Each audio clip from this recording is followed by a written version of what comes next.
Hello, welcome to an episode of When We Heal, the World Heals. I'm your host, Trish Hay. So happy to have and honored to have my guest today, Felicity Okolo. This episode is in honor of all survivors, really, but we're going to get this out for Domestic Violence Awareness Month. If not, it'll be the beginning of November.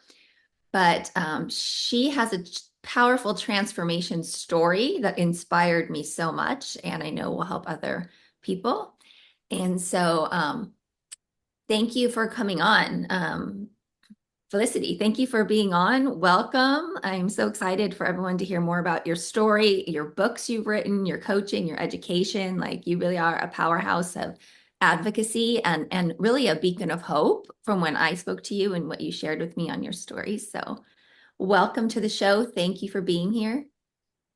Thank you very much, Trish, for having me. I'm so excited to share my story, and I hope your viewers and listeners, get something from this or learn from my experience, and hopefully life starts transformed or saved, really. Yes. Yes. And I know you have a lot of powerful resources on domestic violence, and I want to get into that later, but I would love for you to start sharing about your transformation story, about what it was like you're in the UK and what it was like when how you got to the UK and then what you experienced and then how you became this like powerful woman who really transformed to help others. Thank you. Thank you. Yeah. I think the best place to start is actually from the start. Yeah. So I am an immigrant. So my abuser, who was my ex-husband, came to marry me from Nigeria. So it was an arranged marriage. So it wasn't a marriage I wanted to go to, to be in. He knew his sister knew my father. So he wrote from England. He wanted a girl to marry. Tall, beautiful, intelligent, slim, blah, blah, blah. And I fitted all the criteria. Wow. So this lady, she was my teacher in secondary school. She introduced me to her brother via my dad. Yeah, yeah. So within few months, I was married to this man I never met. I didn't know. I didn't want to go. And so to be the good girl, I was 19 years old Wow. at age 19. So to be the good girl that I have always been to my parents and probably to the community and also having the church, you have to obey. I obeyed, went. So he brought me over to England, and 2 weeks upon arrival into the UK, the rules came down. What I mean, the rules came down means that he said to me when the abuse started, but I didn't know it was abuse. Okay. He made rules that you're not allowed to have friends, you're not allowed to go to church, you're not allowed to go to college because I was in uni before he came to marry me and promised that he would let me complete my uni. But now it was, you're not allowed to go to uni without my explicit or without my permission. You're not allowed to basically do anything unless I tell you to. Wow. So I'm thinking, and also, Trish, what a lot of people don't know until you read my book is that I was a radio and TV actress. Really? As of then, yes, I was a radio and TV actress. So I was kind of famous in the state where I lived. Okay. And now having to leave all that behind, come to England or the UK in a foreign country where I had no family members, no friends, no one, from being famous to become a prisoner. For what Wow. crime did I commit? You know. So it was such a it should let's say it was a traumatic experience. But being the kind of person I am, I decided to hopefully this will get better. Things maybe for my own good because he made it seem as if it was for my own good. He said to me, if you go mix with other people, they might corrupt your mind or make you behave, change your behavior from good to not so good. So I obeyed all the rules. But as people who've experienced domestic violence or abusive relationship would know that obeying all the rules really does not stop abuse. An Right. abuser will Right. abuse you. So I obeyed all the rules, and but then there was emotional abuse, there's mental abuse. The rules alone he put in place were abuse on their own because I Yeah. couldn't go to church. And I'm somebody well known in church. I wanted to continue my education. I couldn't do that. So then I was isolated. I couldn't go anywhere. I was locked. I was indoors. I couldn't make friends. So I was pregnant when I actually came into the country. When I gave birth to the first child, my health visitor knew that I was isolated because there is I don't know if you have it in the US. We have a nurse turned health visitor who comes to the house once you have a baby as of then to visit you after you left the hospital at home. They come for the first 10 days after the baby is born, Okay. just to teach you, make sure the child is okay, that you are okay as well, you know what to do. So my health visitor noticed that I was isolated. She then decided, thought it was a good thing to introduce me. She didn't know it was isolation. She thought I just didn't want to go anywhere. She Okay. introduced me to somebody, a lady who also was a new parent, who lived on the same street as I was, as I lived, and also from some African background. She thought, okay, here's a pastor's wife. Maybe if your husband doesn't want you to go out, maybe a pastor's wife would be an exception, exception to the rule. Right. Here's a good lady I can introduce you to. You're a new mom, she's a new mom. You guys can hang out and hopefully network. So luckily, or should I say unluckily, the very day the lady came to see me to say hello with her baby, who was about 3 months, just like mine or so, Mhm. my the father of my abuser was in the house. So he Um, actually let her in, welcomed her. Oh, come on in. You want a cup of tea? Was so nice to her. right. The moment she left, his face changed. He came and he was shouting at me, I've warned you not to let anybody come to this house. Why is she here? Blah, blah, blah. And I said to him, I'm sorry, I didn't know this lady was going to visit. I knew my health visitor said she would introduce me to someone, but I didn't know she actually gave her my address. And the lady was walking past. She thought, let me stop over and say hello Right. Right. Of course. Yeah. Like. because she knew my address. She lived just a few blocks from where I was, a few doors down. Mhm. So after shouting at me, you know what he did? This man went and got a pad, a pen and paper. I wrote a letter. Dear ex, my husband, I is like he just wrote a letter telling her not to come and visit me anymore. But Oh, made it, yeah, he made it look like I wrote a letter. like it And was from. after writing it, he asked me to copy it in my own handwriting and signed my name. And Mhm. he took it and posted the letter by first class. The Oh, very next day, the lady got the letter, and her husband was so upset. Her husband told her off, banned her from walking past my door. So for her to get to wherever she's going, she had to go round the block somewhere else just not to walk past our block.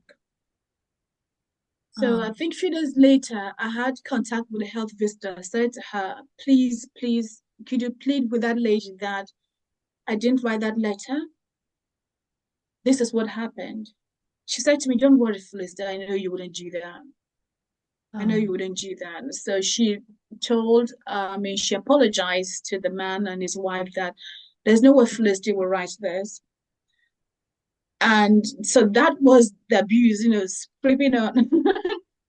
And I think a few weeks after that, the first physical incident happened where he beat me up that I would have died if we didn't have lodgers in the house. We had lodgers, a man and his wife lived with us.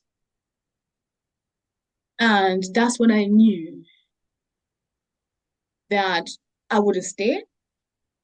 And I said to him when I recovered, if you hit me one more time, I'm going to leave. He was bragging. So where are you going to go? You don't know anybody in this country. You just came here. I brought you here. I said, I don't mind. If you want to take me back to Nigeria, that's fine, but I want to be alive and safe.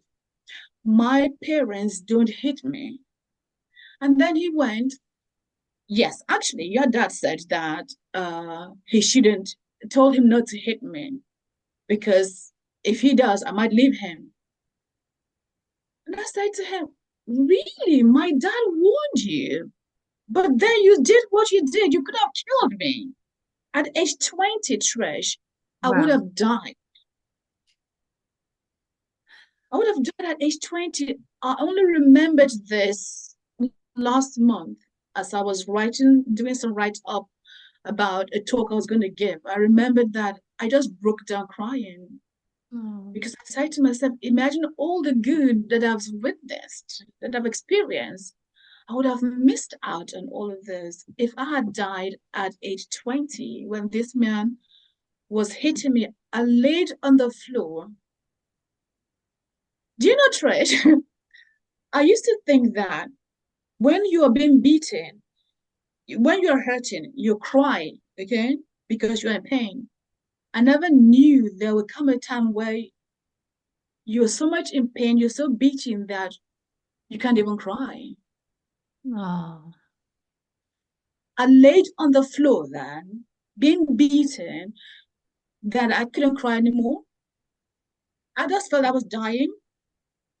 If mm, if the Lord just hadn't stepped, it took a man and his wife, both of them, to restrain this man. And I heard the woman ask her, stop, Mr. Whatever, call his name. Do you want to kill her? And he said, yes. wow. I'll always remember that. Hmm. So if they hadn't been there, he would have beaten me to the point, probably damaged or even dead until he feels, I don't know. So yeah, so this abuse, the physical incident happened 3 months after the first baby, and it continued. Then I didn't know what I was going through. I just thought it was a man behaving badly, or was a man from Africa coming to so-called civilized world and still behaving like, I don't know. So as the years went by, all I could do, like I wasn't allowed out, was watch TV, and I loved watching Oprah. So Mm. it was one episode of Oprah where they discussed domestic violence that I knew that what I was going through actually had a name, that it was called domestic violence. Wow. And it wasn't allowed, that you could get help. That was an eye opener to me. I said, oh my goodness, so this actually has a name. I Uh, didn't know it had a name for what I was going through. I thought it was the man behaving badly. And then I knew, okay, if he hits me again, I could call the police, I could report this, even though the phone we had in the house was incoming calls only. I couldn't dial out. wow. So again, I was trapped. If I talk to the lodgers we have in the house, it's an issue. If I to go out with the children to meet other children, well, babies, with babies now, their age, it was a problem. I had to get permission. So everything was just a problem. So the mental abuse, which is psychological abuse, emotional, financial abuse, and physical, all I suffered. The financial abuse will be whenever we have a quarrel, he wouldn't buy food in the house. I Oh, didn't earn money. I don't work. So he controlled all the money. What that means is that if there was rice, just rice in the house, Trish, I would eat rice for breakfast, rice for lunch, rice for dinner, and this could go on for 3 weeks. oh, That is all I would eat. I didn't even have much choice where we go shopping. If I saw something that I wanted to eat, anything different from what he's used to or what he wanted to buy, I didn't have a say in that. He would just buy whatever he wants to buy. So same food over and over again. It's not like we actually went out to socialize much, if at all. And so yeah, this went on. The punch here, kick there, slap there, the starvation, the isolation. It continued after until I was pregnant with the third child because I had three children with him. When the third pregnancy happened, I had to pray. I said, God, please help me make a way. I need to get out of this. I couldn't take this anymore. Right. Well, when I had the third baby, again, 3 months after, another major physical incident happened that, again, I would have been killed. This time around, my neighbors saved me. And I called the police and took him to court this instant because now I knew what the law could do. And I understood the country. I've been in the country for about 4 years now. Okay. And my visa was long expired. I went to court, and because I was thinking of immigration, I was thinking of my family circumstance, I was thinking about my religion, I was thinking of so many things. But this time around, I was thinking of me. I Mm. didn't care if I had visa to live in the country anymore. I didn't care what anybody said anymore, what my parents would say. I just wanted to be alive. And I have three young children to now think for and think about. I had to protect these young humans we Yes. brought into our life that he didn't seem to care about. I took him to court. I had an option of having him or asking him to leave the house, or for them to put an injunction in place for him to stop hitting me or threatening me. I picked the other option of him to stop threatening me because I know if he's asked to leave the house, he might come in and kill me. Yes. I tell Right. you why I know. Apart from knowing the kind of person he is, he's threatened twice. He's told me twice that what happened in this property will happen again, and he will claim insanity. But the first time he said this, I didn't get it. I dismissed it. But the second time he said it, I don't care. What happened in this house is going to happen again, and I'm going to claim insanity and get away with it. Yeah. Wow. So I asked him what actually happened in this property. He wouldn't say. So I went to my neighbors. I asked them what actually happened in that property. I said, "Oh, Felicity, don't go there." I said, "No, no, no. You must tell me, please, because this is what this man has said." So I forced them. They told me that the man who used to live in the property shot and killed his wife Oh, and two children. wow. And the threat began when I had two children. So then I told them what he said. They said, "Oh my goodness." And so from then onwards, they were on the lookout for me. And that is how they heard me scream the last time, came to rescue me. So I knew I had to, if I asked him to leave, he was so attached to the property that he doesn't mind killing. Apart from that, abusers don't care whether it's property or anything. They just have a sense of control. You could not. You dare not want to be free from the clutches of control. Right. So he was given an injunction for 6 weeks not to threaten me or to or abuse me physically. As soon as the injunction expired, the very next day the threat began. But while the injunction was in place, this man had unscrewed, they had door handles. Uh-huh. So yeah, he took off all the bedroom door handles because what was happening, I normally would sleep in the master bedroom I had a new baby now, Mm-hmm. and I would lock the door to feel safe. Right. So once injunction was over, he took off all the door handles so I couldn't lock the door at night. Oh. And now, so I'm thinking, okay, now no more protection from the courts. What is this man planning to do? Because he's so upset that I took him to court, which a lot of them, they feel that way. If you take them to court, the anger, the abuse actually tend to escalate because now they they are so upset Mm-hmm. and angry with you for actually doing it. How dare you? How You dare you? understand? Yeah, that's the thing. How How dare dare you? you? How dare you? So I think a few days after the injunction expired, that well, I think we had a misunderstanding. By now, I'm always under alert because I know anything could happen any day.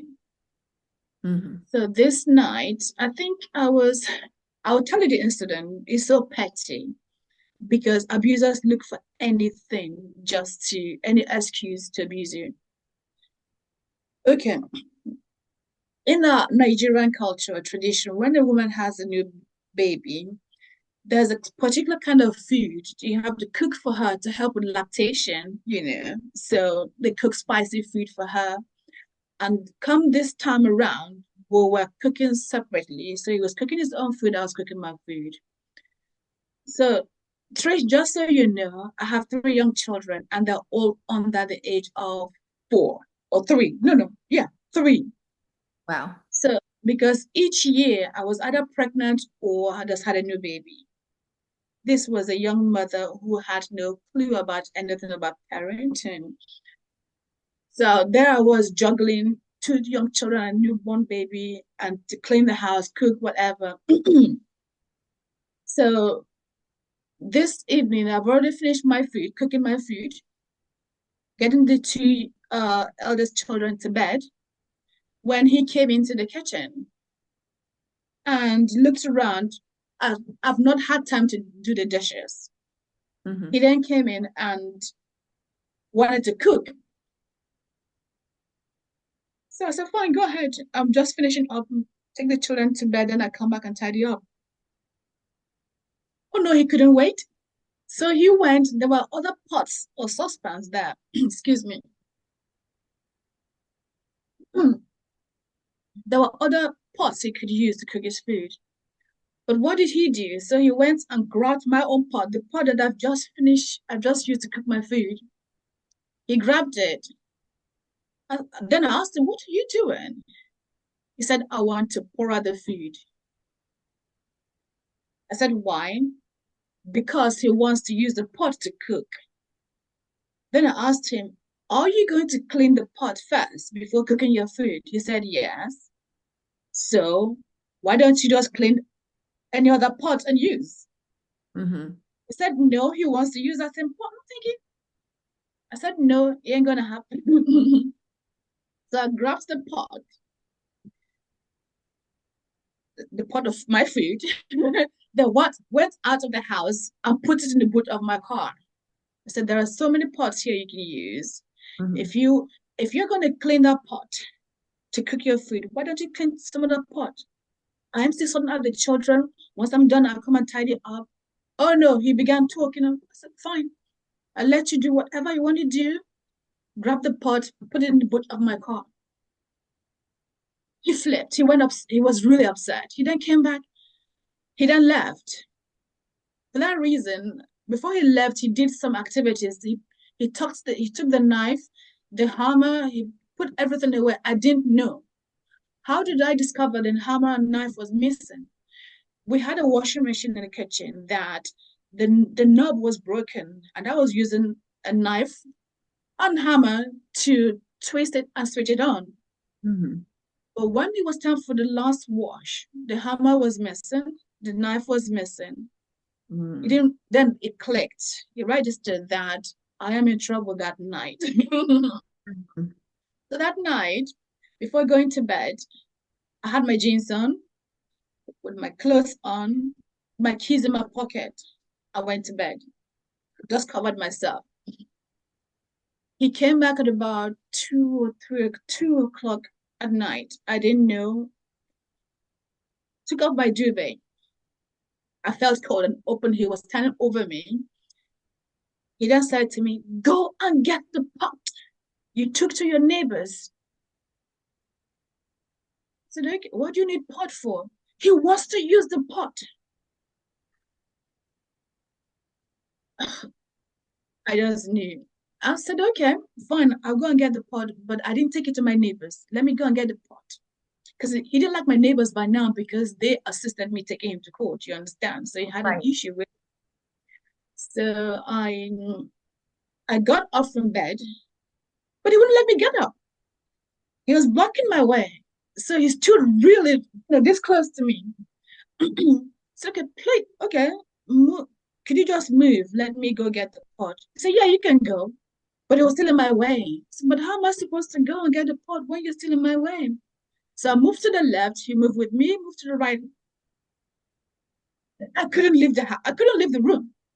And this was upstairs. So I wanted to go through the back window to the garden to actually literally jump out, but it was concrete and I was scared I would hurt myself. He said, "Jump, jump." He actually came to push me, but I didn't go that route, so I left. Came back to the front door, to the door leading out to the stairway from the living room. Sorry, from the bedroom. So while you were having this back and forth, the baby woke up. Mm. Baby wasn't caught in the bedroom with me. So the baby woke up. He was 5 months old now, yeah. And so then I said to him, "Well, your noise, woke up this baby. Why don't you go and pick up the baby?" As he went for the baby, I ran. Mm.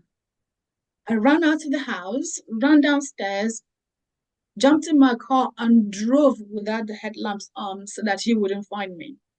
Because I know he could do anything. Mm. Do you know this guy came, left the baby and drove after me and chasing me? Wow. But luckily, I drove so quickly 3 streets away from where we were, where we lived, and parked the car and slept. I watched him drive past. So this was about 4 a.m. Remember, this began about 2:15 a.m. So I slept in the car from 4 a.m. to about 7 a.m. It was winter, November, late November. Wow. It was winter. I slept in the car. At 7 a.m., I woke up, drove to my next door neighbors who were very good friends of mine. They're like families to me. And I said to them, "I am never going back to that house. Never going back to that house again. But all I want to do right now is just take my children."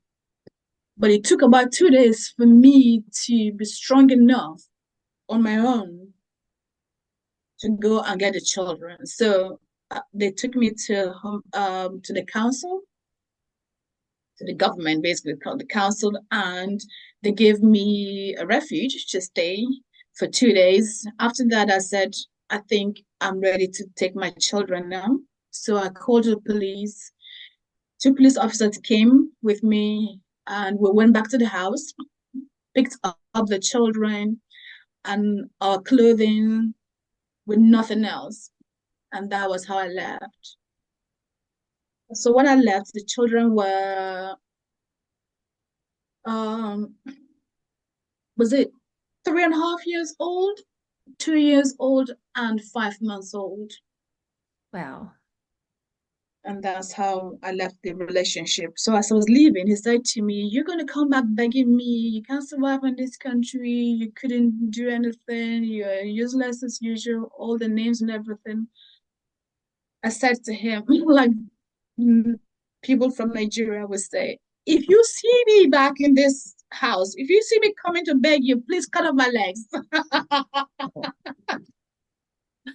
But I'll never beg you. I was thinking in my head, ain't gonna happen. And never did. I was lucky to leave. Although when I left, he was still after me. He actually discovered or found out where the refuge where we were. I was still making threats because he waited a month, two, three, 1 year, whatever. Nothing happened. Few months after I left, he tracked us down, was threatening me because abusers do not want to let go of control. Who are you to survive without them? They don't want you to be happy. So if Right. they see you happy or you're free, you're safe, you're peaceful, they don't like it. So he wanted to come and complete what he couldn't do while I was with him. I don't know. I've spoken so much. I don't know if you have any questions to ask. Oh, yeah, yeah. Well, yeah, I just was wondering, yeah, that's so much that you went through as a young woman and as a new mom and so vulnerable. I feel like we are after we have our children. And it seems like a theme that I've heard a lot of abuse starting after you have a child with the abuser and like especially like postpartum, you are in a very vulnerable state. But at the time that you did leave the home and you were still new to the country and what did you do? Like where did you and your children stay? What kind of resources? Like what were the steps that you took after you left? Because I'm sure you needed assistance. Yeah. Yes, when we left, we were in a hostel, like a refuge kind of hostel. We were there for 3 months, and there's a chapter in my book called "Christmas in the Shelter." It was how I described it. So for Christmas, because we left in November, remember it was November. We left 2 days, that was like 4 weeks to Christmas. Okay. So we spent that Christmas in a refuge, and that Christmas, for that, my health visitor knew where we were. So she went to charity, Bernardo's charity. That's I remember clearly. Then, so they gave my children had presents from Bernardo's charity that Christmas. And yeah, then my neighbors who are now family friends also brought us gifts. So it was I am getting emotional now, just remembering, the love. I'm not emotional from the pain, but from the love that we experienced. So in my book, I described that we didn't have much, but it Hmm. was the most peaceful Christmas we've ever had and enjoyable since with that man. The peace there. So Christmas in the shelter, it was fun. It was just me and the children. Yeah, but it was safe. We were safe. It was peaceful and it was different. Hmm. So after that, we got a flat. The council gave us a flat to move to. And again, to get started, I had nothing. I had no money. I was living on, is it £81 a week I had to live on. With the children, the council luckily had to paid for my accommodation. They gave me that every week. I had a car to run, so you couldn't run a car with £81 a week. Put in petrol, pay your insurance, pay your whatever you need to pay with car maintenance to do all that. So Hmm. it was these family friends, charities, and whatever people supporting us. Then I was suicidal because I'm thinking this. I'm so young. I could barely look after myself, let alone 3 children on my own in a foreign country. And it was just so much that I just thought, you know what, the easiest way out would be just to die. Oh. I didn't know what I was experiencing was the effect of the abuse. I didn't know. I thought I was just tired, whatever, but it wasn't. It was the abuse, being told all the time, you're stupid, you're useless, you're ugly. Look at me. And I believed that. And like most women would. So when you hear those things over and over again, after you begin to believe it. But there's Right. one thing I had. I knew, regardless of what was happening, I knew I was intelligent. And now I am intelligent. I'm Yes. an always intelligent person. And I'm driven, I'm determined to be successful. So I was going for counseling. In fact, I wanted to give away my children because I thought being suicidal, I'm not fit to be a good parent. So let me give my children away, put them in care so that they'll be well looked after while I sort myself out. But my friends, my neighbors now were called like my dad and mom now. I told them that, and the woman said, no, Felicity, that will not happen. Your children will become strangers. If you do that, let's see what we can do. So she took me to the council and really spoke highly of the benefits of supporting me rather than them taking the children. Mhm. So they agreed to support me. And so I was given 3 weeks respite care. What that meant is for 3 weeks, I would take the two older children because the baby was less than 6 months. A 6 month old is not allowed to go to registered childminder. Okay. So I would take the first two, the eldest two, to the childminder between 8 in the morning and 6 p.m. for 3 weeks, Monday to Friday for 6 weeks. So for 3 weeks. And that would give me time to rest Mhm. just with the baby to see how I get on. And also, I was going for counseling. And that's what I did. The first 2 weeks of doing that, Trish, I felt so energized. And I was able to think clearly that I cried. I said to myself, oh my goodness, this, that wasn't me speaking, giving away my children. I know it's challenging, it's tough, it's difficult, but I didn't want to give up my children. I just needed time to think, time for myself, and to evaluate and to see what I can do next. So after 3 weeks, they came, I was seeing them every day. I took them 8 in the morning, pick up 6 p.m. in the evening for 3 weeks. I go for counseling. I come home and sleep with the baby. Then that it did help my energy level. And that's when I began to think, okay, what can I do? I know I'm intelligent. I want to go to uni. I Mhm. want to be able to have a good job. I want to be a role model for my children. And that was a period where, because I've got two boys and a girl, that was a period in the UK where there were statistics about Black boys or Black young men, Mhm. especially those from single parent families who were getting into trouble. Statistics said that they end up either going to jail or in trouble or don't get good jobs. I Mhm. heard that and I said, no, it ain't gonna happen to me or my children. My children will be role model people in and good community, good citizens of the country. To do that, I am going to have to be a role model to them and set standards for them to follow, to meet. I want to go to uni. What uni should I go to? I asked myself. I know I'll go to the best uni in the country. So then we didn't have the internet to go searching for things like that. I went to library, got the university prospectus, no, university league table, paper, the university league table. I saw Oxford, Cambridge, Imperial College. Oxford is in a town called Oxford, and Cambridge University is in a town called Oxford, Cambridge University. Sorry, Cambridge University is in a town called Cambridge, Uh-huh. and Oxford University is in the town called Oxford.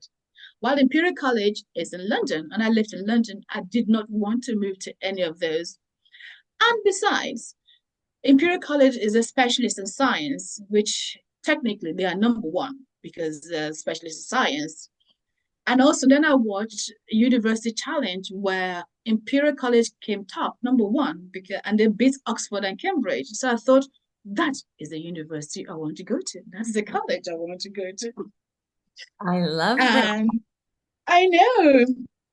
Yeah, So I did apply and I got in. that's incredible. And I go to him. So, and it was one of the most fun times of my life and most challenging because going to a top institution, you have to put in the work. It was a 3-year full-time degrees microbiology. The first year, my colleagues didn't even know how to raise children.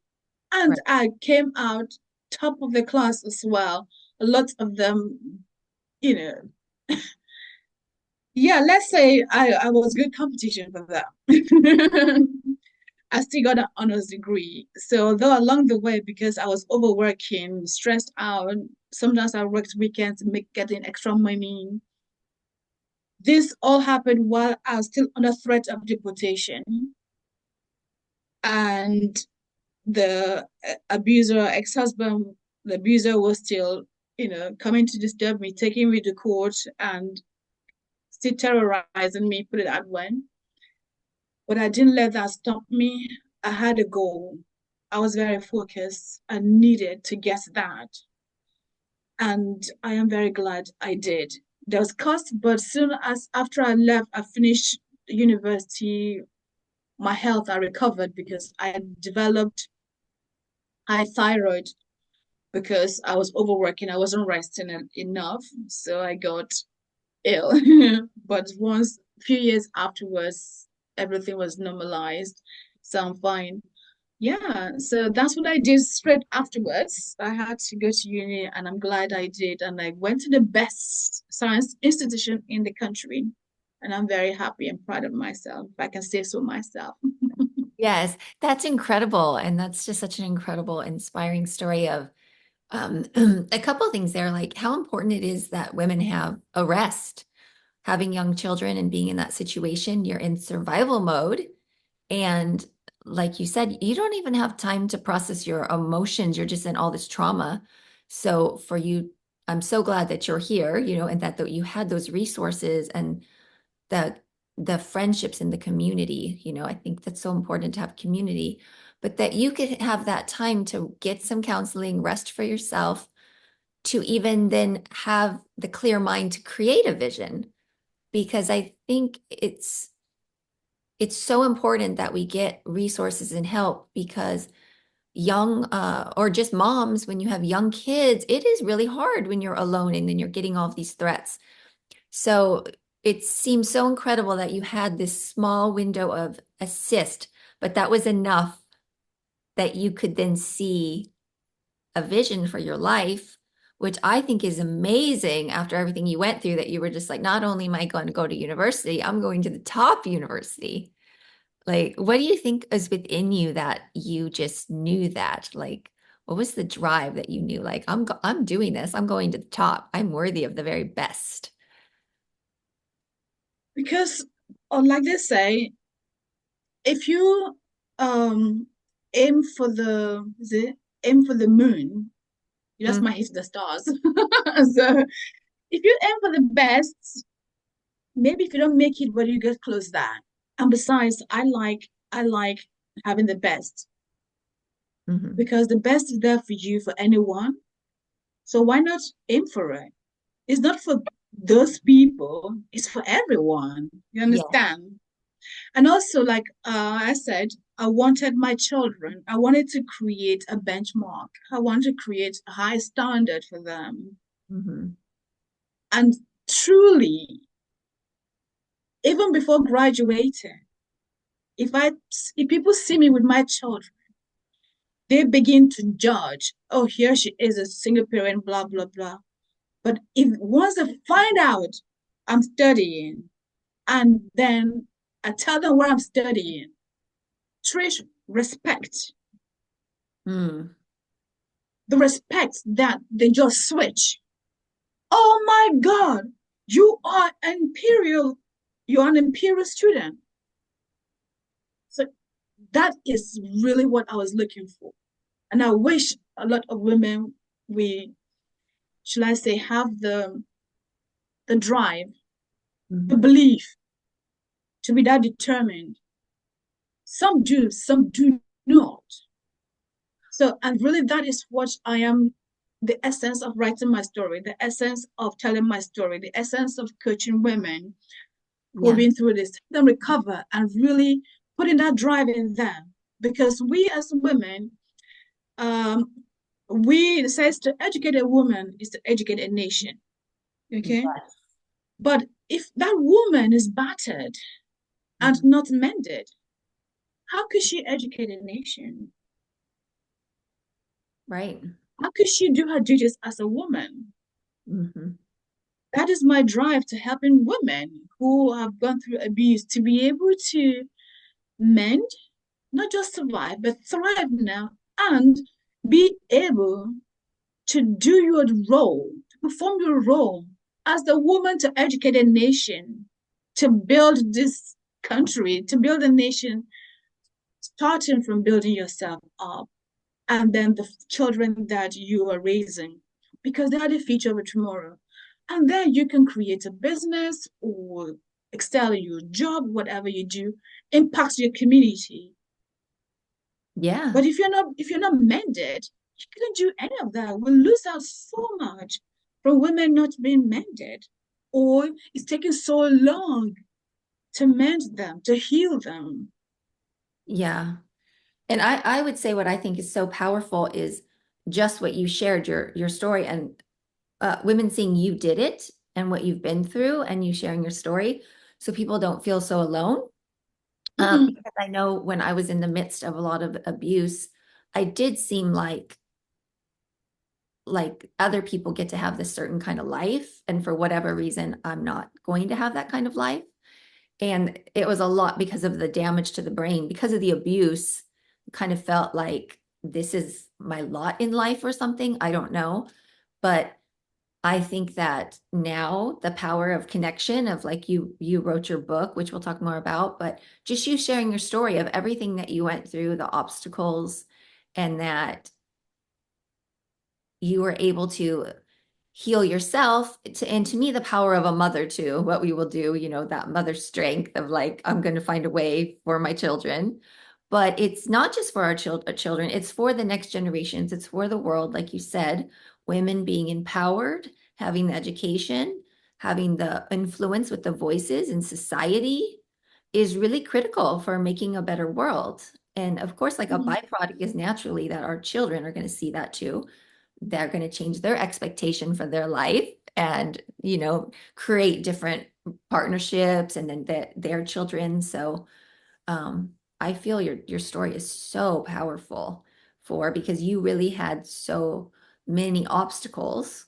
And I think anyone who's been through domestic violence, like it's difficult. You're like truly a warrior. It's hard, but it's harder for some, definitely, depending on Mhm. their circumstances. The Mhm. more you're marginalized in one way, not that you can still get out of it. And that's why I like your story of like you were like facing deportation even in this like foreign country. And you made a way. And so that's just like a beacon of light already.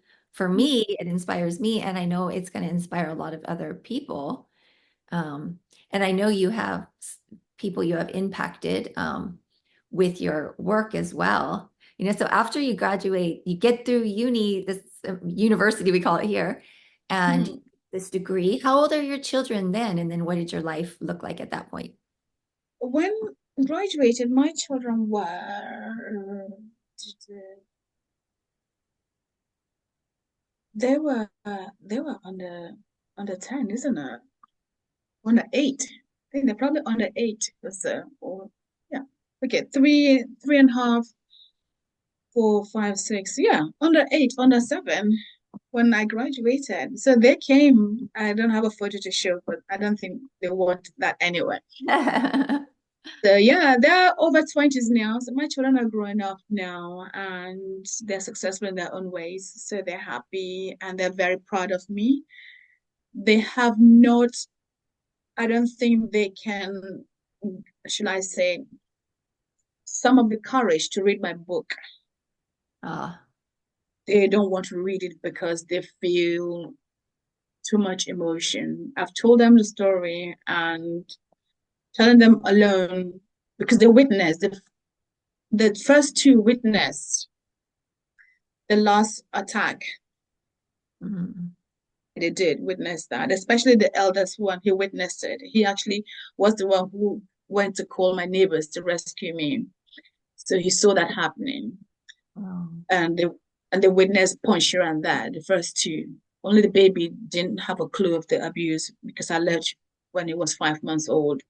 So they're traumatized. They had to get their own help because each time they think of dad, they have that image of Yeah. him, Mm. with the eyes and stuff like that. So yeah, and leaving that you leave an abusive relationship doesn't mean the abuse stops there, especially if you have children with the abuser, because he ends up coming to pretend he wants to see the children, whilst whereas he's actually looking for a way to continue to abuse you directly or indirectly. Control and abuse. Indirect, Yes. yeah. Direct abuse is him taking you to court to arrange for contact and then guess it and not showing up. Hmm. And court process, you have to go to court, you are stressed up. So, Oh, yeah. and then he gets what he wants, he doesn't show up to pick up the kids. So that's another form of abuse, which a lot of women, may have experienced. Yeah, that becomes the only way that they can then get to you is through the court system. So Yeah. I'll, And that's crazy to me that they can continue their control and abuse and through a system like that. they do, and they still do. So mine got to a point where I got a job and we kept going to back and forth, back and forth, back and forth. Again, he got contacts because I didn't trust him. That image of him killing me and my children, just like the man in the previous property, was Right. still there. So I felt that he might want to kill them just to get back at me, you understand? Because he didn't care about himself. Abusers do not care what happens to them as long as they do something to somebody else.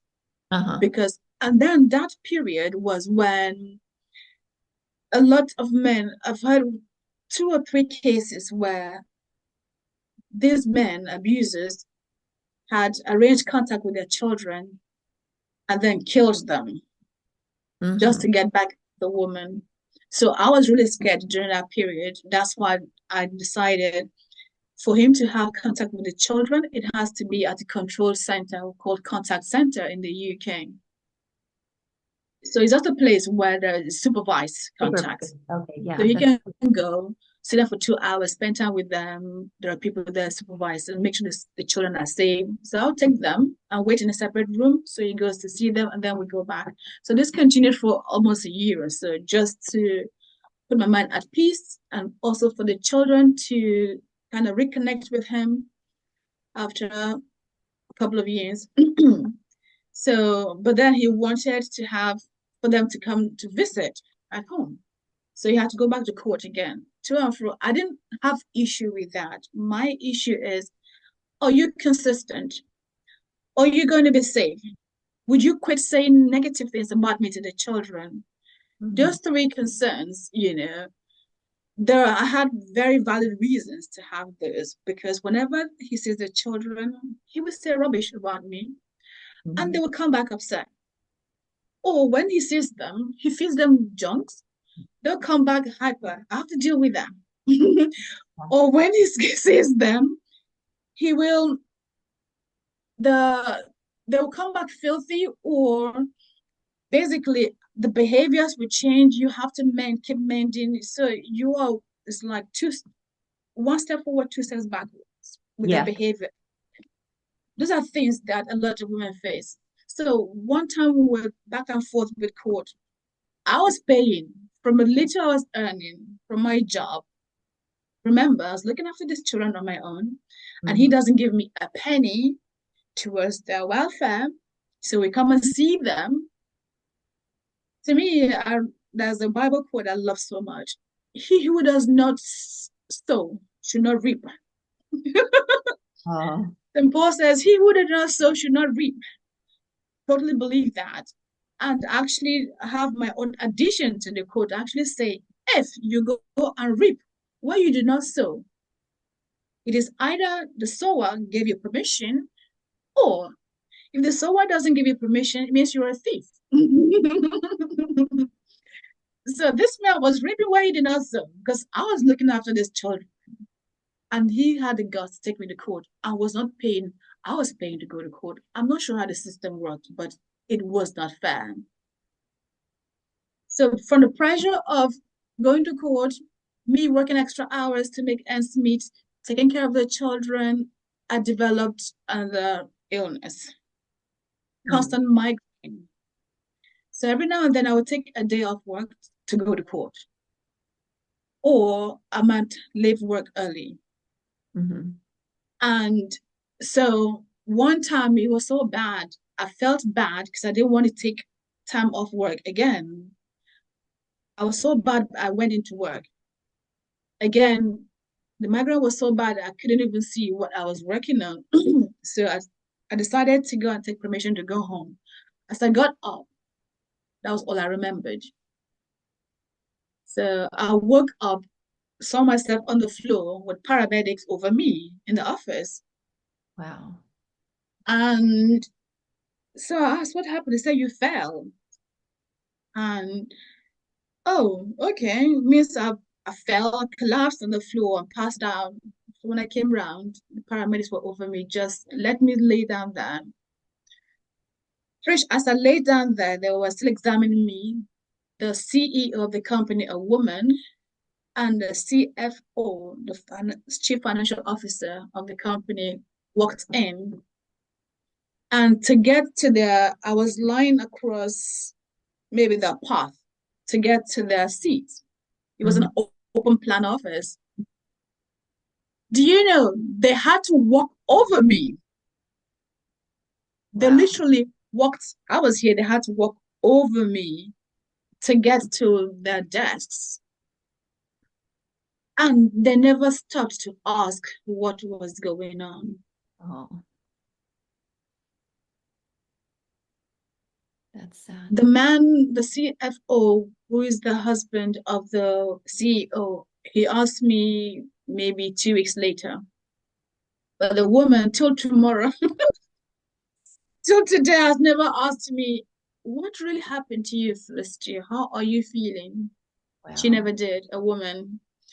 Sad. So, anyway, so I was taken to hospital that day. I was in the accident and emergency or A&E for about 5 hours. Not that I was waiting to see a doctor, I was just under investigation because they couldn't tell why I collapsed, why my vision was blurry, why I couldn't even walk for a while. I laid there. They had to stabilize me after 5 hours, took a taxi home. So the CTO, Chief Technical Officer, called, said to me, this was in December, it was a few days to Christmas, said to me, oh, don't worry about coming to work. Take the rest of the days before Christmas and after Christmas, come back January 2nd or 3rd, whatever was the first Monday after the New Year. So after Christmas and New Year, I went back to work. I think few weeks up upon going back to work, I was fired. So yeah, I was fired. So then I think I took them to court. They gave me a little settlement. We didn't go to court. They settled out of court. They fired me because I'll be taking days off. And that's why I made a post on Facebook a few days ago about employers. How will they assist somebody they know is having experiencing abuse Mhm. because of this incident? Yeah. So I was fired. I lost my job because of abuse. So even though I've left him, he still had a way of still abusing me to the Mhm. point of losing my job. And from the behavior of the my employers, after then, getting the job became traumatic experience for me. Because in my mind, I'm thinking, if my colleagues weren't there at work to look after me and call the ambulance, if I had this, the CEO and CFO, just them in the office, would they have cared for me? Yeah. Would they have cared for me? How would they have treated me? Would they have cared? I would have laid down there, nobody to put me in recovery position until the ambulance arrived. I mean, could have, because they thought I hit my head. There was a pole right where I fell. They thought I hit my head there. So I didn't feel safe going back to work because of that incident that my employers did not show care for me and Mhm. then fired me straight afterwards, even though I already told them what I was going through. So they knew the circumstance and were, should I say, pretending to be understanding while they were not. Right, right. So, yeah, that's how I stopped working for somebody else. So when I decided to go and train to be a coach to run my own business. I was in IT. I did an IT business for a while while I was designing websites and part time, spending time with my children, and also to rest and recover because I took quite haven't recovered properly to the extent of not getting upset. I still had a lot of recovery to do. I had to self study wherever I could go for free lessons to go for to just help me to overcome the trauma because it was still ringing in my head. The Uh-huh. mental the fear was still ongoing from what I've just told you about even him just being present, the sound of his voice, seeing him the rest of the day just really upsetting. So I went and trained to be a coach. So after that, I was having this urge of teaching people, like running a seminar. And so I took permission from my priest in now my local church. Please give me platform. I need to talk to people. Let me just try out what I've learned. So it gave me audience. So I was able to have invite some people to come to our church home where I gave a talk and some training. I did about 2 sessions. They loved it. They gave me good recommendations, or should I say, good referrals, and critiqued me. And I felt that, okay, let me do a bigger seminar. So I invited, no, I hired a publicist to help me promote, to market my seminar. It was during the interview, she had to interview me to get to understand a bit more about me Mhm. and my story and my drive to know how to market me properly. She then discovered my story. And she said to me, Felicity, why are you not helping women who have been through domestic violence just like you have been? You seem, even you may not, you still have your own issues, but you are at a different level from these people now. You happy to talk about you've gone to uni, you've excelled in certain things, you've had some jobs, or you run your own little business. Why don't you help these women? Show them, teach them what you've done, why you have this guts or courage and confidence to do what you do. Mhm. And I thought to myself, it never crossed my mind. I didn't think I was doing anything, extraordinary. I was just surviving. Yes. I was just doing what I felt I had to do. Exactly, like I had no choice, but I had to. He said, yes, but you can make life easier for others. So it doesn't have to be so hard for them. I said, oh, okay, let me think about it. So needless to say, that seminar never happened. So Mhm. I went away. As I was thinking, I decided, you know what? The best way to actually share my story is not to go and wanting to book seminars or things like that, is to write it. Mhm. That way it will be easier for anybody in the world to get a copy. You can have an e-copy or physical copy, read it, and hopefully it will help somebody, even one person. That will be worth it. Yeah. So I stopped everything and it took me about 6 weeks of doing absolutely nothing else to write. Why it took so long? Because several times I broke down because I had to resurrect the trauma. I've been working hard to forget. I had to remember them. I had blocks here and there. Yes. So when I couldn't write due to the trauma, I would leave it. And once it comes back, I'll write it down. I was writing longhand. So I write on paper. Hmm. So I had pieces of, things everywhere. So once it's done, I had to begin to piece them together. Oh, this happened this year. Oh, it wasn't this year. So I put it there, did everything, and finally it was ready. And as I was writing, I was being healed. I discovered it was a huge, should I say, healing strategy Hmm.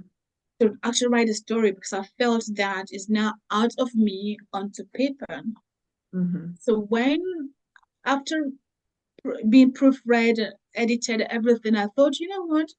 I'm going to have a final proofreader to read my story before I publish it on Amazon. So it happened that the proofreader, she read it. I picked a woman. I'm not sure why I picked a woman. Yeah.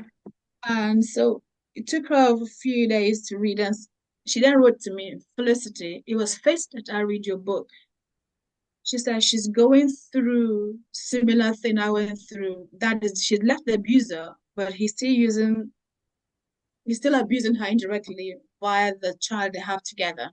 Hmm. So she used strategies. I mentioned what I did when my abuser was going taking me to court or not showing up when he should see the children.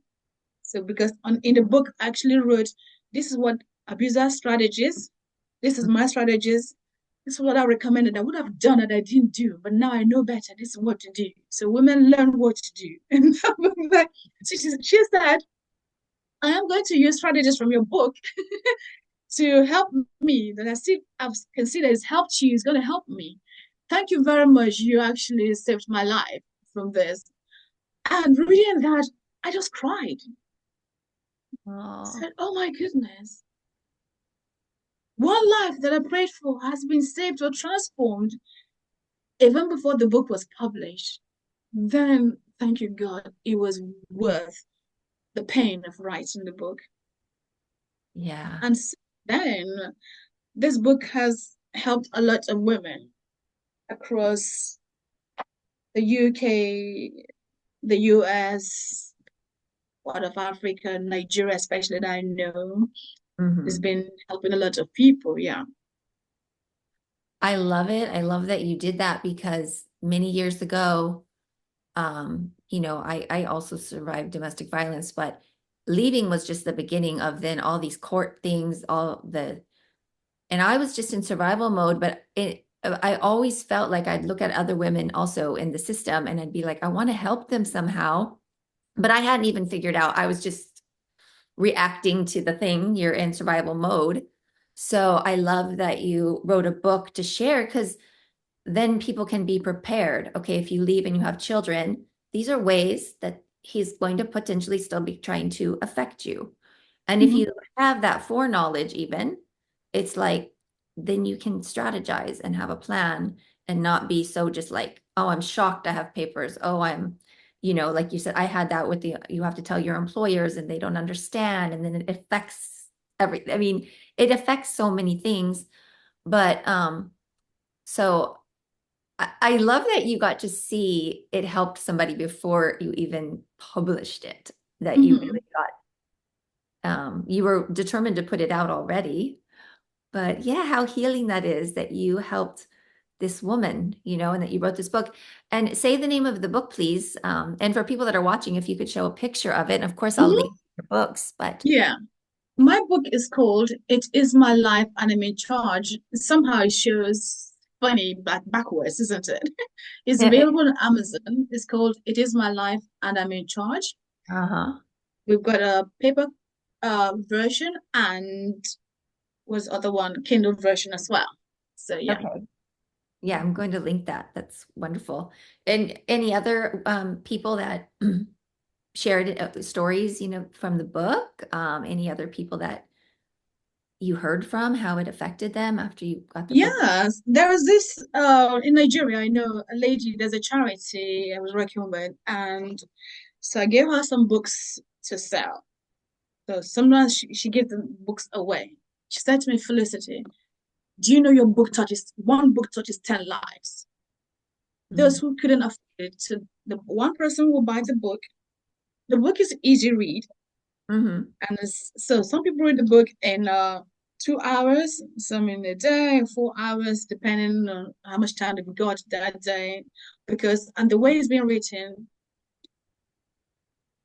the chapter goes on to the next one. Well, it follows that you want to know what happened next. Oh, what happened next? Oh, what did she do next? So that makes it so easy for them to read it so quickly and then pass it to the next person, to the next person, to the next person. So a lot of women's life have been transformed that I don't know because I didn't get any feedback. It's just that this was. But Right, there's right. one particular incident also that I remember so much that I actually let me grab something. Yeah, yeah. So I was working as an insurance consultant. So I had clients. I went to see a client. Luckily, she was my last client for the day. This is when I used to visit clients at home. So she knew me by my first name, Felicity. Mm-hmm. So when I went to her house, she opened the door and I walked in. This customary for us. Once you walk in, to pull out your business card and hand to your client or the prospect you're going to see. So I was holding my laptop in one hand and then pull out my business cards, gave to her, said, here, my name is Felicity Okolo. So she looked at my card. She said, hold on, hold on. So she went and grabbed my book. She said, are you the same Felicity Okolo or a different one? I said, the same one. She went, oh my God, oh my God, your book saved my life. Oh, Oh my God, your story saved my life. amazing. And I stood there shocked. So she's shocked to see me. I'm shocked to hear what she's saying. And she said, and you are in my house. I never thought I would meet you, and you are in my house. Oh. Then I asked her, may I sit? She said, oh, yeah, yeah, sorry, sorry, sorry, come and sit down. I went and sat down, and she was still standing, looking at me, holding my book, looking at me. And then she sat down. Then I asked her, calmly, do you want to talk about it? She said, oh, no, no, no, no, no, no, no, no, no, no. You are here to talk about insurance. Let's talk about insurance. But in my head, I knew we are not going to talk about insurance today. I just knew that because she has so much. I knew she had so much saying. Mm-hmm. Okay, fine. We'll talk about insurance. So I pulled out my laptop, put it on the table, and she asked me, "Would you like a drink?" I said, "Yes, please. Hot water, please." So she went and got me hot water. Came back, sat down, still staring at me.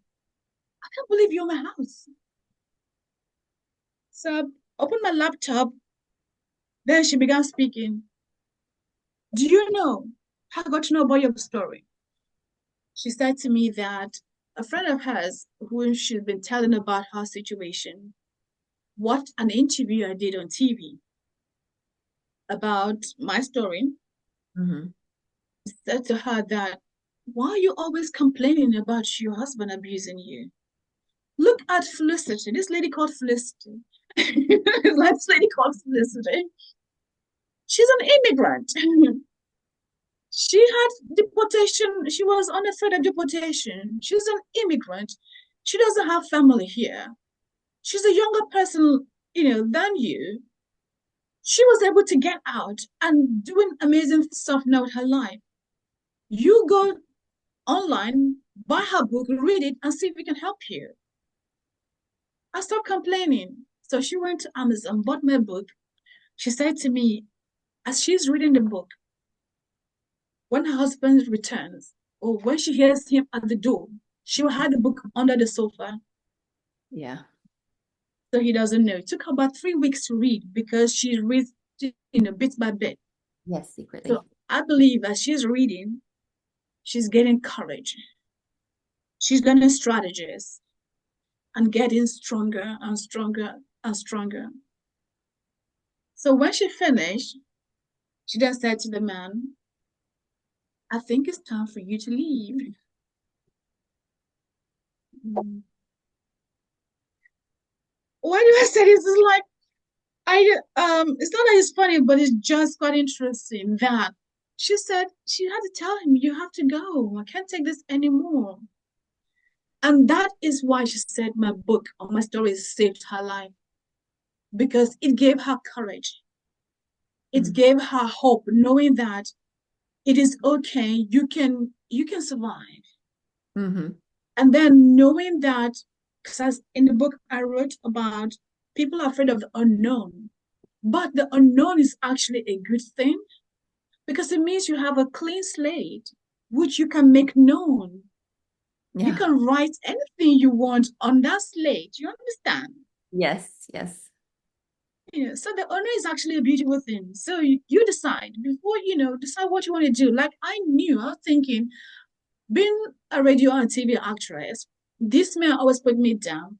Oh, you can't be a radio TV actress here. You don't have the accent. You don't know how things operate here. And I'm thinking to myself, why with him? I may not have the accent. I may not know how things operate here. I know I'm intelligent. And I know I'm beautiful. And I will always be beautiful. I will always be intelligent. So that was why the drive was still in there that I knew, okay, I couldn't be a radio TV actress like you think. I could still use my intelligence. You can't take that away from me. As long as I live, I will always remain intelligent. And that is why I decided to go the university route. Mm-hmm. So, so yeah, that story about that lady was a big thing for me. And that is why whenever I remember that, and a few others I've had, but that one, the way it impacted me, I don't think she knew because I went to see her at about 8:40, 8:45 p.m. I left that house about midnight. Wow. She was sharing her story. She would call her son or her children to come and validate the story. Mm-hmm. So she would share, and I was listening and asking her more questions just to make her share some more because story sharing is quite healing as well. So finished at midnight. She said, Felicity, sorry to keep you so late. I said, it was my pleasure. I am very happy that you shared your story.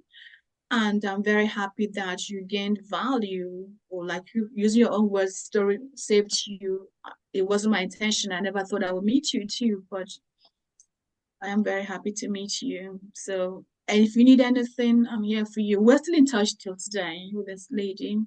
Oh, So wonderful. I know, yeah. That's why I do what I do, because I feel that the more people get to hear the story, the more people will get to read the book. Hopefully, lives will be saved, lives will be transformed. If they want more, they can always come for my training program or coaching program to help them. Mm-hmm. You understand? You know. Yeah. Yeah. Can you share a bit about your coaching programs that you have and the trainings that you offer and have held for to educating women also on people on domestic Yes. and the resources Yeah, that are. I have a coaching program where I help women recover quickly from domestic violence. The word quickly is very key here because it takes sometimes years. It took me years to recover because I had to do trial and error. Now that Mhm. I figured it out, I know how to help women so quickly. How did I find out my training works? Because I went to a refuge to give a talk, a 45 minutes talk, just talk to women in the refuge there who just left. As I was speaking, I noticed a lady, she was just crying. So I mocked her. Throughout my speech, she was crying. So when I finished, the ladies came to me, they told to thank me and the rest, but her. I said, you don't go anywhere, stay there. So I went over to her, asked her, she said, thank you so much, Felicity, for coming to talk to us. Thank you so much. You don't know what you've done. You don't know what I've gained from this. I said, okay, tell me. She said, there is something I mentioned, again, picked something out of that her ex is doing to her. Again, she's left, but it's abusing her indirectly. That she knows now that's still abuse. She didn't see that's abuse before. I think it was he will arrange for contact and never show up. They do Hmm. it all the time. They will tell you, I'm coming to pick up the child at 5 or 11 o'clock in the morning. Either I won't show up, won't answer the phone, or show up at 5 p.m. The child is distressed. You couldn't do anything else with your life. You're stuck there. So he was playing this game. So when I told him what to do, this is what to do. It's in the book, this is what to do. She said, thank you. Now I know what to do. And truly, Trish, the very next time she did that, the guy stopped. She said, the guy stops. If you don't come at 11, you ain't seeing him, period. Right. You come at 11, 5 minutes past 11, you're not seeing him. She did it once. Second time, he showed up 5 to 11. She said to me, Felicity, you wouldn't understand. Please, I would like you to come and run the program for us. She would speak to the management, which she did. So I was invited to come and actually run my full program. It was then an 8 weeks program. Now it is a 12 weeks program. Okay. But I have women who join. Now it's online. It's no longer live, but I can do it live if you want. But it's I think much better online, so that they can have access for a longer period of time. Up to a year really, or longer, depending on how whatever arrangement we come to. So I went to run the program. So it was an 8 weeks program, and then they had a mix of women. There were women who were still in the relationship, quite few. There were those who just left abusive relationship. And so 5 weeks into my training, there's a lady who has been in that abusive relationship for 30 years. Wow. 30.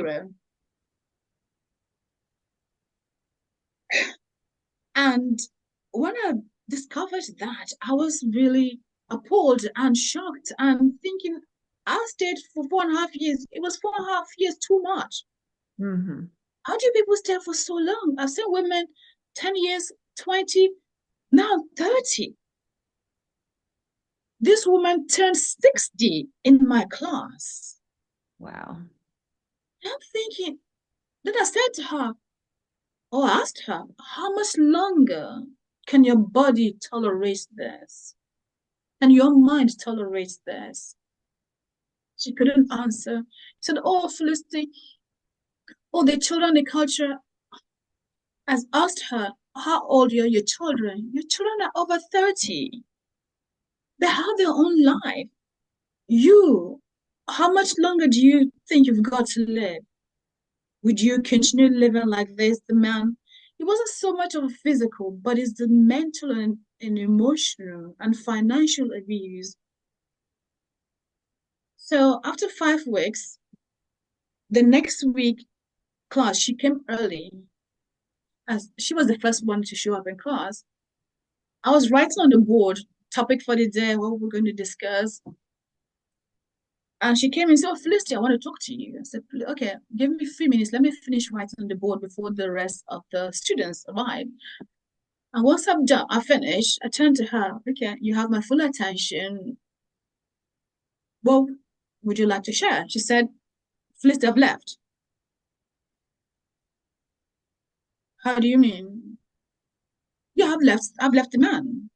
You left your husband. You left your husband. She said, yes. Oh my God, are you all right? When? She said, last night. Last night. So where did you sleep? At a friend's house. Are you? Then I held her. Are you okay? She said, yes. Listen, this, I just had to. I just had to because, like you said, how much longer do I have to live? I don't know. And for 30 years, we go through this. She's 60, said, I can't continue like this. Then I said to her, do you mind if I share with the rest of the students when they come? She said, no. I said, fine, you tell the story. So when we started our session, I think midway, then I said to the girls, ladies, we have an announcement. Pointed to her, please share your story. She told them she's left, and they were so happy. Everybody was so happy for her. Oh my goodness, you did it. Well done. Are you okay? She said, no, I don't have money, but it doesn't matter. My safety, my happiness, my joy is paramount at this moment. Mhm. Yes. And so I said her, these are organizations you can tap into to support you. I'm here for you. Here's my phone number. Give her my mobile number. Call me anytime. See how I can support you further. And yeah, so that's one story. There's another story that a lady, I think she was so abused. English is her second language. She can speak English. Mhm. I don't want to mention her native language. It's a European language. But so she'll come to class and have someone interpret for her. It happened 2 sessions because I go once a week for 3 hours each session. I think after the second week, then I asked the lady interpreting, this lady, could she speak English? She can because she understands. So why couldn't she speak English? She's been so abused and traumatized that she's lost her confidence to even speak. Trish. She couldn't speak a language that she knows. So then when I discovered that, I said to her, next week, you're going to speak for yourself. So ask questions. You're going to speak for yourself. No one will interpret for you. You're going to listen. You're going to speak for yourself. And next week, she didn't show up for class. So I was curious. So I asked the lady who interprets for her to call her. They called her. It happened that she was in court because the night before, the partner tried to strangle her for the second time. Mm. And because she's already told me the first time, I said to her, if a person has tried to strangle you before, they will try again, and they might succeed. If Mhm. he tries it again, because then she wasn't confident to leave, this is what to do. I told them what to do. So this time around, she was able to escape and call the police. It was so quick they took him to court that same day. So she was in court that day, and that's why she didn't show up for class. So she came to class next week, speaking for herself, said to me, Felicity, that was the last straw. Thank you so much. She was speaking, for herself and said she would never go back to that guy. It was over now. So she gained the courage to do things that she wouldn't ordinarily do, from coming to the program.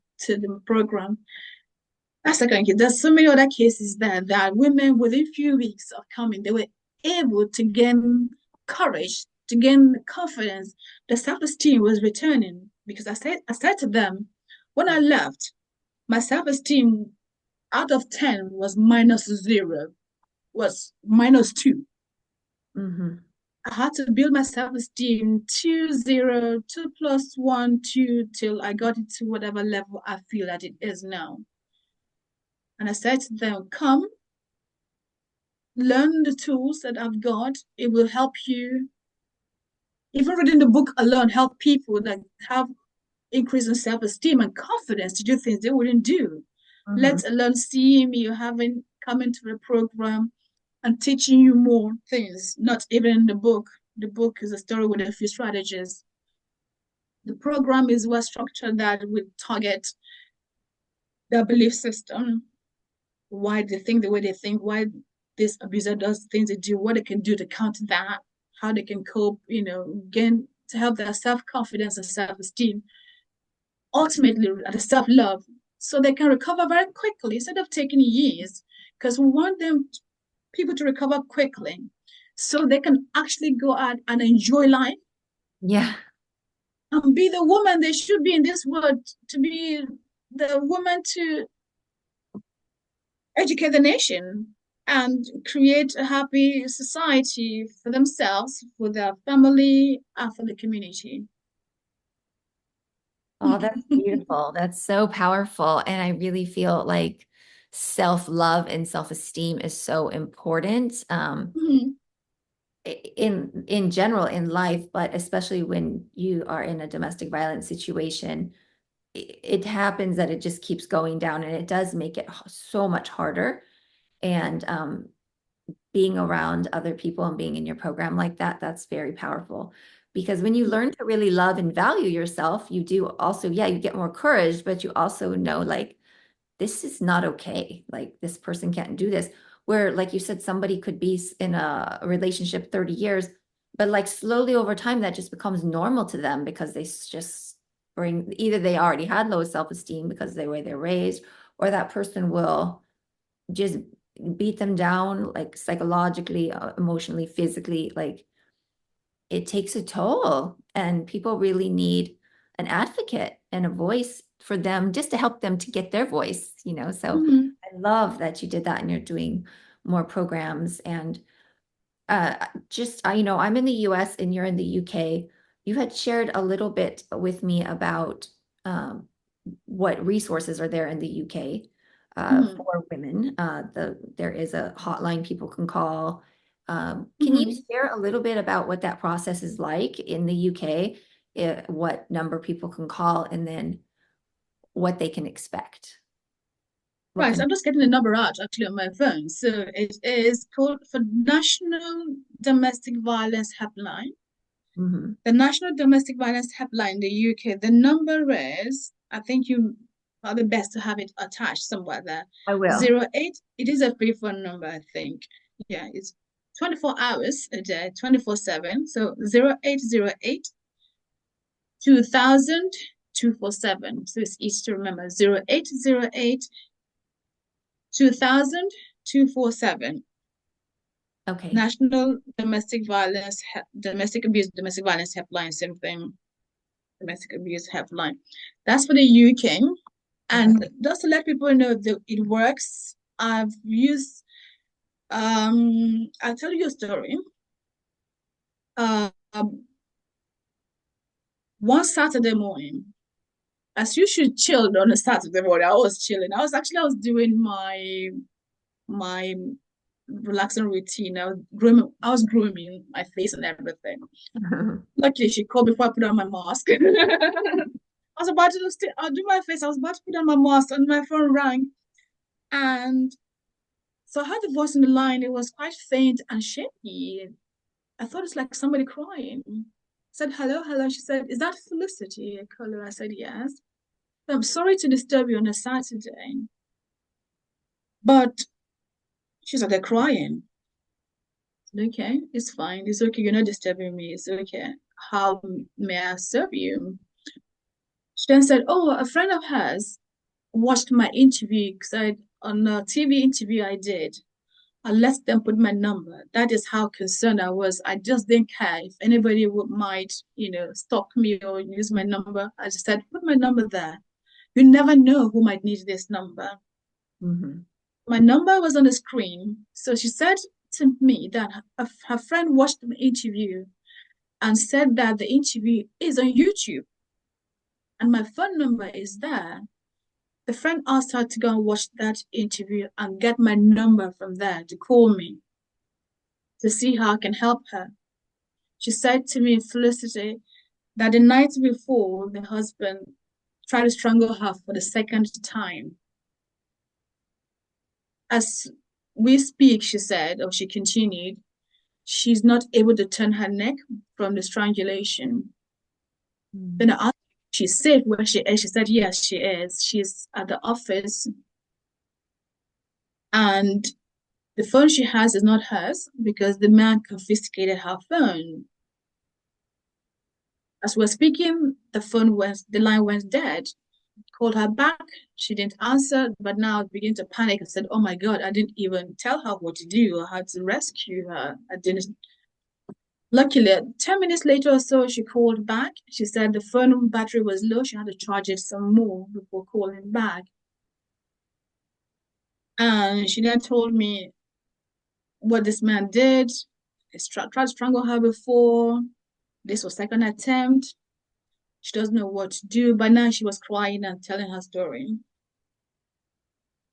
And I let her cry, so she needed to. I listened. And so then I asked her some questions because I knew I couldn't just tell her what to do and she would listen because she doesn't know me. She only steal my story.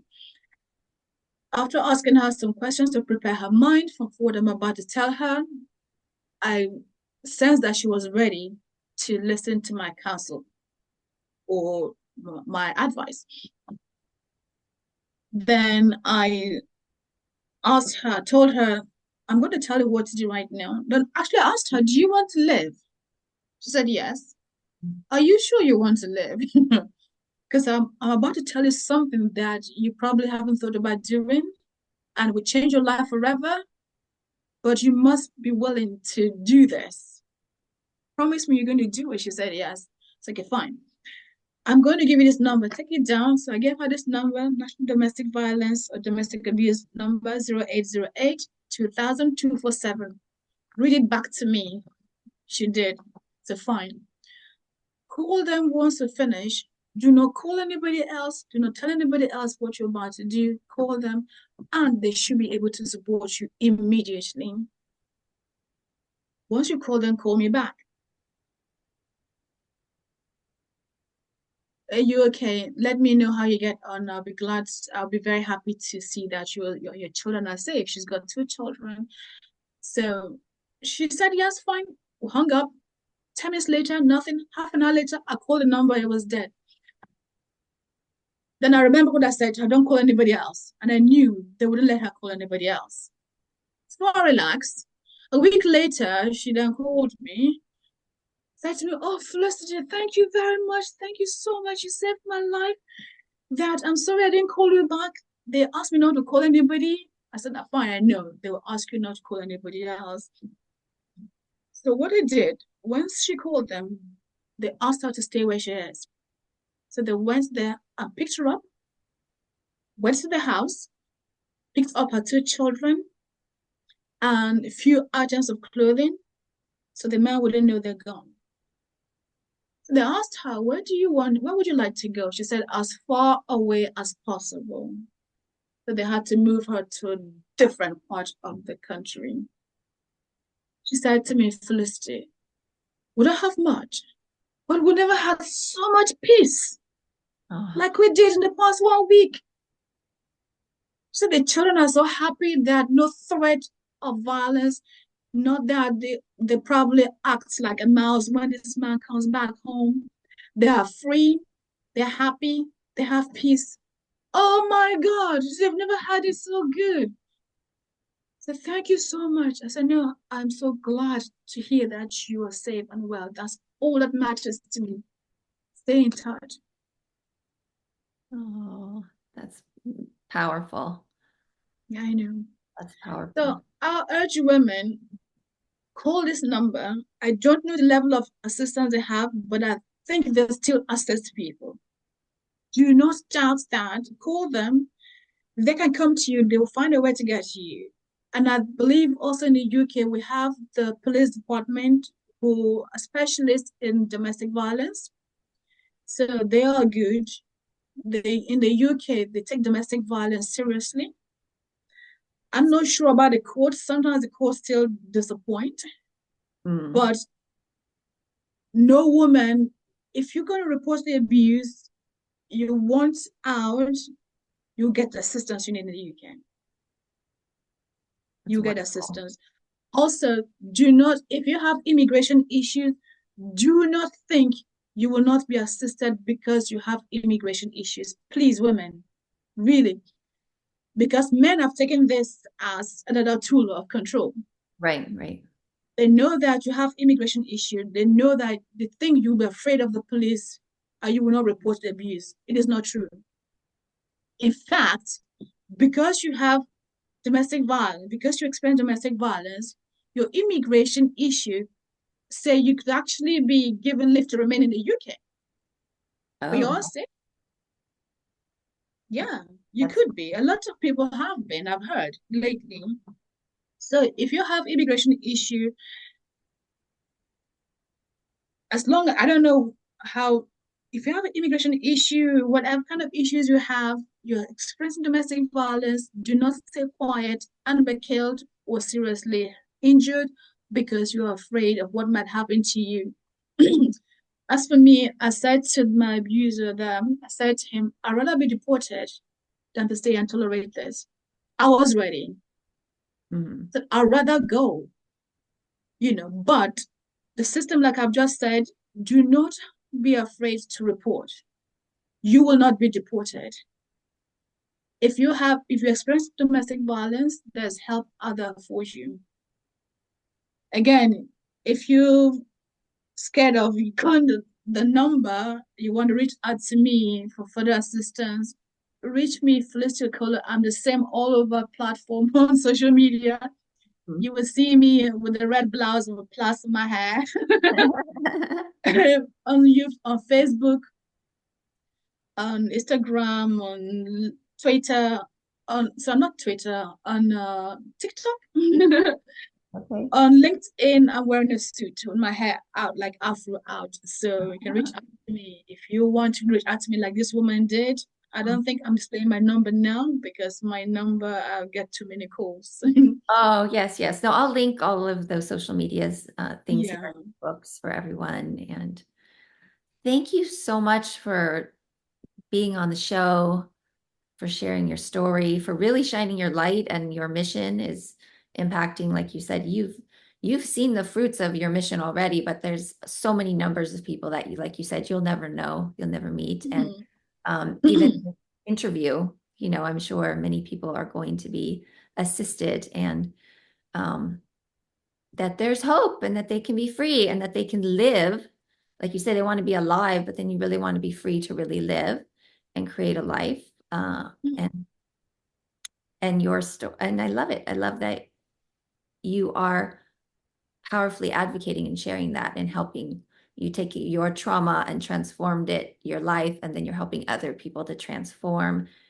And that's a beautiful mission. So I'm so pleased to have met you, for you to be on here. Thank you. You gave so many good resources um, to help people. So I really Mhm. appreciate you taking the time. Thank you for having me. I will also suggest if anybody wants to join my community, I have a Facebook group Okay. where so it is called Recover from Abusive Relationships, Okay. Community for Women to Regain Self-Love. Okay.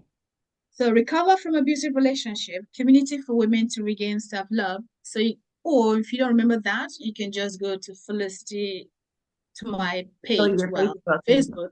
and they can So all. you will see my group to join. So it is for victims. Those I wouldn't say victims. I like to say people still in the relationship but Okay. want to leave. They want to leave, but not sure.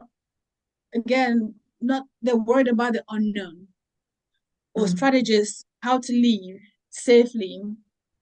So just like the women who were in my class, my live class, so the tools I have in my program in my community, it's a free community. This one anyway, online Facebook, it's a Yeah, free that's community. powerful for the community, that Yeah, they need that support. Yeah.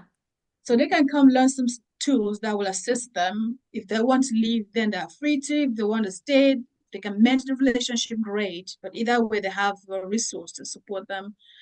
And so that's in the group. So for those still in the abusive relationship, and also those who've left and want to recover quickly, Hmm. so it takes months rather than years to recover, so you can actually begin to experience joy and happiness in your life and peace again.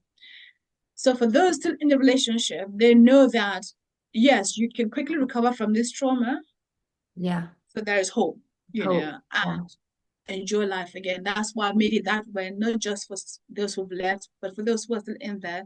There is something for everybody to benefit from, Yeah. and really want people to be healthy and go and perform the role or duties as a woman in the community. Yeah, I love that you have that free community for people because like you said, there's a period of time that before people are prepared to leave and they need the education and the support and they not to be so isolated, if they could safely get on Facebook, um, you know, I know sometimes media is controlled or whatever, but if they're watching this, then hopefully they have a way, right? Or listening. Yeah. I know I would go to the library and I had some fake accounts and I would go to the library when I was in the thing because then it couldn't be tracked, right? Mm-hmm.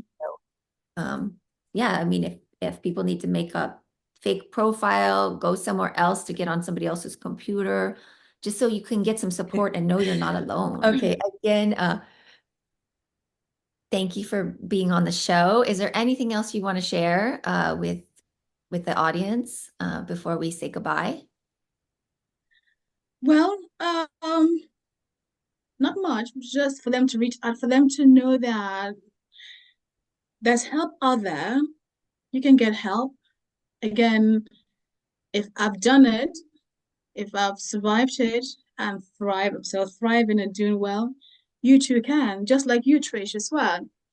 You've Mhm. had your own story, you are out, the relationship is possible, regardless, because abusers will tell you, oh, you'll be nothing without me. You can't live without me. Nobody will love you like I do. Nobody will love you. You're ugly, you're fat, whatever. You know what you were before.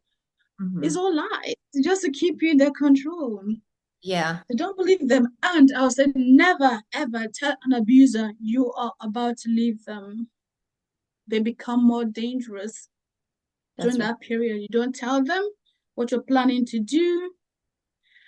That's one major thing. Don't tell them. Secondly, there are things that I'll share in my community that I wouldn't share in public because abusers might be listening or be watching. So Mm, the certain things you will share, yeah, that if it's in a only women group, that you wouldn't share just like on my Facebook page, whatever. It has to be in a privately. community. I think it's a safe place. So it's good to reach out. If there's any way I can be of support to anybody or assistance or help, do get in touch with me, Felicity Okolo. You have all the social media there. There's help available. The book is on Amazon. And I'm here to be of service. I do what I do from seeing because I'll say because of these women. What I do now is it's not what I went to study or plan to do. From the stories I've told you, they just happened. It found me. Yeah. And as I'm working as an insurance consultant, somebody is drawing me to how my book has saved them, how my story saved their lives. So Yeah. that's that's why I do what I do. And I went to a church to do a presentation with regards to insurance. So after that, after my presentation, the pastor said to me or asked me, so what else do you do? I said, oh, how do you mean? What else do you do? Oh, uh, he's gonna Google me like people do. You call Yeah. someone or they're Googling you at the same time. Said I speak and I help women about domestic violence. Said yes. You have books? Yes. Did you bring your books? I said no. This is a different topic. He said no. You should bring your books. I said I came to talk about insurance. I said no. You should have brought your books. So I'm being told off. I am being told off. So I decided, you know what? I don't want to be told off anymore. I've got so many places to speak about insurance, and people keep asking me about this. Yeah, your mission was kept finding you. It keeps finding me whatever I do. I decided, you know what? The best thing to do, create a community for these women, create a coaching program for them online now, Mhm. promote this, and just see how I can best support people. It ain't gonna leave me. I didn't want to write a book, but it found me. I wrote the book. I didn't Hmm. want to do a coaching program. It called me to create a coaching program. Hmm. So I'll just say I'm here to be of service, and I'm glad that I am the tool being used to be of service. I'm getting emotional not because of any pain, but because the to hear that your story, can save a life. Hmm. It is That's why I do what I do. Yeah. I honor you for that. And I think that's so important, that we're talking about saving lives. Yeah, saving lives. And the name of the podcast is When We Heal, the World Heals. And I see that in you so much. You healed, you came in service of how can I help others? And then it's the ripple effect, So I got chills just thinking about, the impact that you've made already and what more you'll do. And so happy and pleased to have you on the podcast. Thank you. Thank you very much, Trish, for the good work you're doing. Thank you. And I feel blessed having you where you having me, and I bless your program. Keep reaching more people and making a change and healing the world. Oh, thank you.